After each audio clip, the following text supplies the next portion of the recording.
We have our Zoom, we have our stream, and we have our everything going. We have our transcript.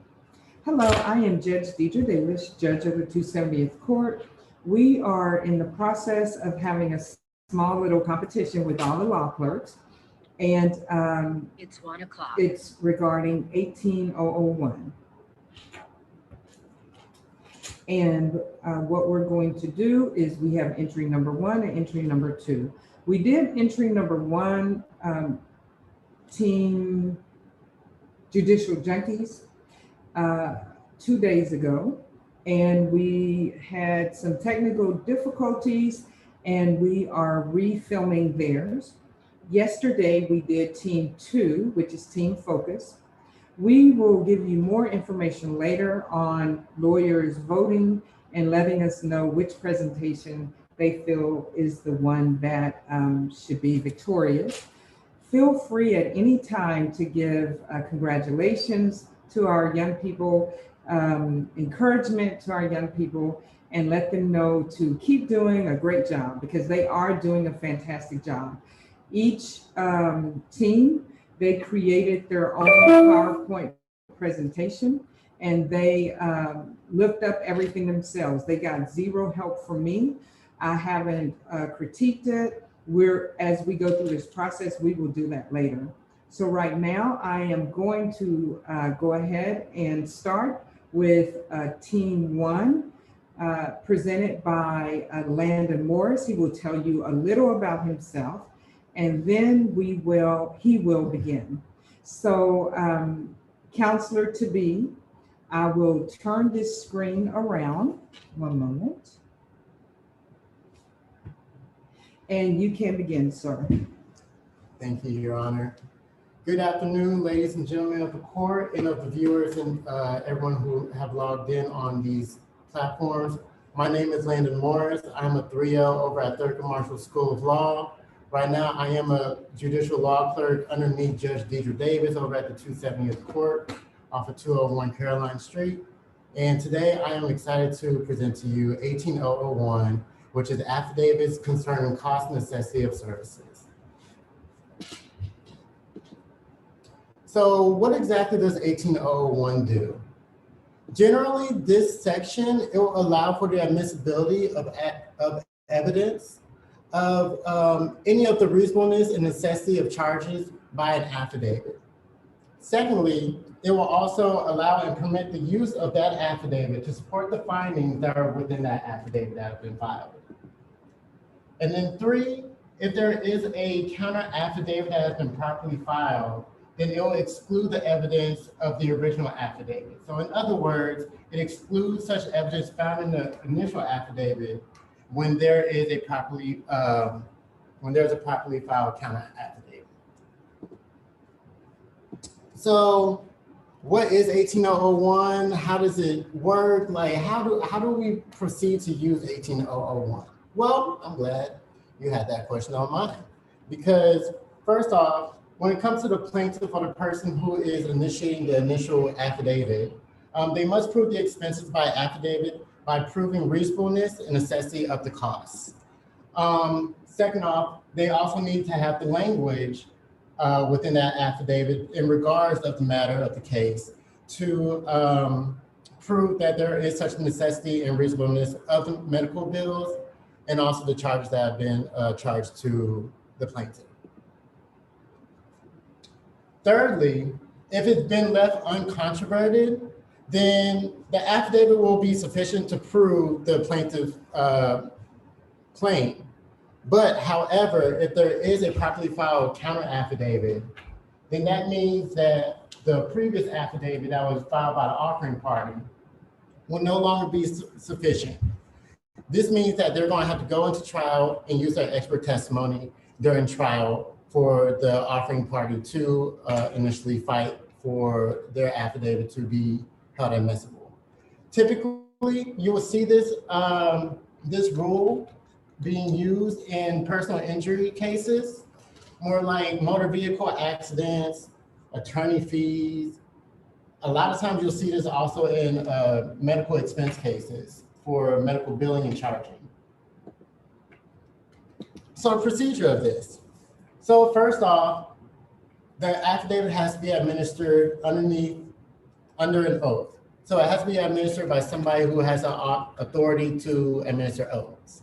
Second off, it needs to be provided by the provider of the services, such as your doctor, your dentist, your attorney, whoever it is that has provided the services that's related to the matter of the case.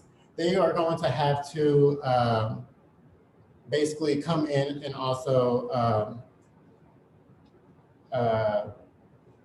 do the affidavit. Or it could be the person who keeps the records on file for them as well too. And then lastly, you're going to have an itemized list of all the charges and all the services that have been rendered. So when it comes to deadlines, now this is going to be for the offering party. The offering party is the party that is initially filing the initial affidavit prior to a counter affidavit. So with the deadlines for this party, they have upwards of 90 days after the defendant has filed an answer, or whenever this party has to designate an expert witness for their testimony underneath the court order or by TRCP. Also, the offering party must serve a copy of such affidavit to all parties of the case, and they also must file a notice within the clerk of the court.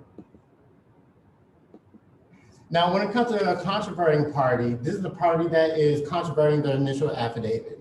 So with this affidavit, they have 120 days after the defendant files their answer in order to have their counter affidavit turned in.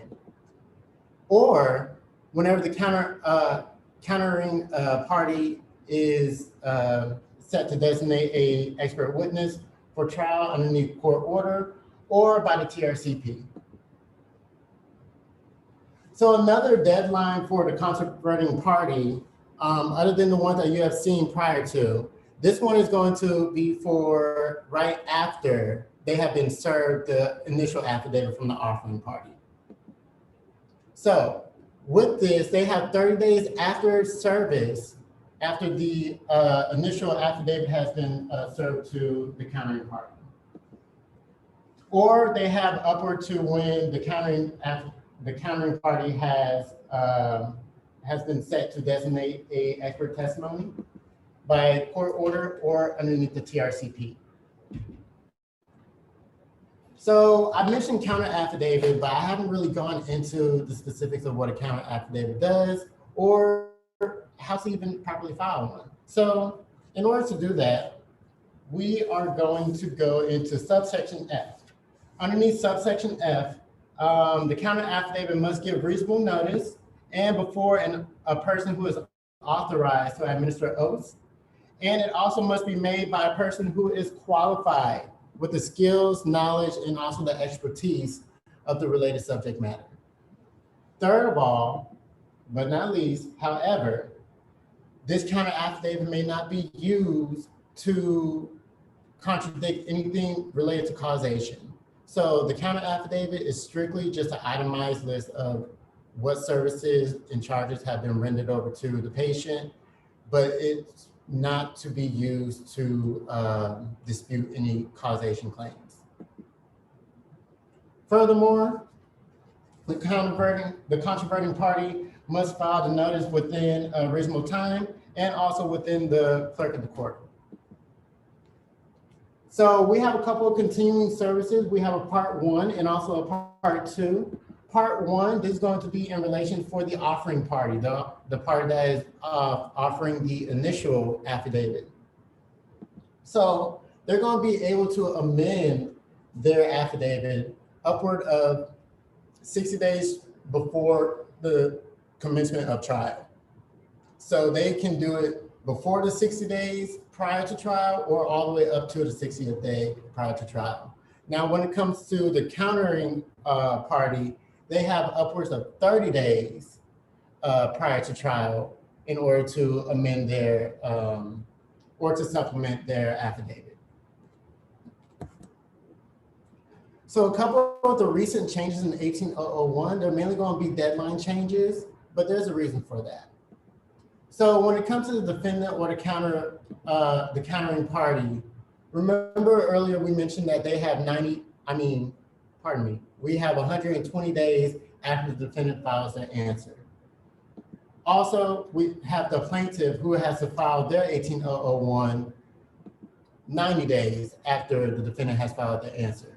The reason because of this is because the old law has shown that the party offering the initial affidavit, such as the plaintiff in this example, they could have filed 30 days prior to trial. Now, this caused a whole lot of issues because now the defending party of that affidavit, they had little to no time to file their own counter affidavit, yet alone also prepare for trial when it comes to the counter affidavits that have been initially filed against them. So an example of all of this is going to be a Texas Supreme Court case that recently been ruled on May 7th, 2021. So here, Alanis filed an 18001 affidavit. It was controverted by Allstate when they hired Nurse Dickinson to be their expert testimony for their affidavit. Mind you, Nurse Dickinson in this case, she was a nurse, she was a registered nurse, but she mainly just worked in medical billing and coding. So she didn't render the services, but she was the record keeper of all billing and coding services. So Alanis argued that Nurse Dickinson's counter affidavit was defective and not useful because of the lack of her expertise. Because of that, the lower courts, Because of that, the lower courts struck the counter affidavit that Allstate brought by their expert testimony, Nurse Dickinson. But after Texas Supreme Court had looked over the whole entire case, they overruled the lower courts and they found that Nurse Dickinson was eligible for expert testimony. And so they allowed the counter affidavit to be brought into evidence. So in conclusion, use section 18001 for a showing of necessity and reasonableness of services by affidavit, rather than having the expert testimony come and testify during court. That way we can relieve all the resources of the court and we can save our taxpayers some money. At this time, I would like to thank my team, Judicial Junkies. If it wasn't for them, we wouldn't be able to have this great presentation for y'all. First off, I would like to thank David Greesh. He is a 2L over at South Texas College of Law. Next, I would like to thank Pierce Lamson. He is also a 2L over at South Texas College of Law. Again, Ashley Leger, another 2L over at South Texas Law. Love these people. Then we have myself, Landon Morris, 3L over at Thurgood Marshall School of Law. We also have John Myers, who is also a 2L over at the South Texas College of Law. Seema Chalet, another 2L over at South Texas College of Law. And last but not least, we also have Riz Washington, who is also a 2L of Thurgood Marshall School of Law. So much for tuning in, paying attention, and I hope that you grab something from this presentation about 18001 and how you can use it in your own practice. Once again, thank you so much, and for the next presentation. Wonderful. So wonderful job, wonderful job. We have another intern who came near the end of them during the presentations. So his name is not on the presentation, and his name is Amin. He is from Algeria in Africa, and he's a 2L? Yes. At South Texas? Yes, ma'am. At South Texas College of Law. So we feel really badly his information's not on the PowerPoint presentations, but he has been very helpful and instrumental. So his name is Amin. There's a longer last name that I haven't quite grasped yet because he's a little new, but we will give you more information about our contest. This was entry number 1 that you just saw. We have entry number 2 already up on Facebook and on YouTube, and just share. And these young people, give them as much encouragement as you can. They did it all themselves. The only thing I've done is watched it, as I told you. So thank you very much, and we'll go ahead and complete this session. Thank you. I'll turn it around. There you go. And we have some visitors here today also. So thank you.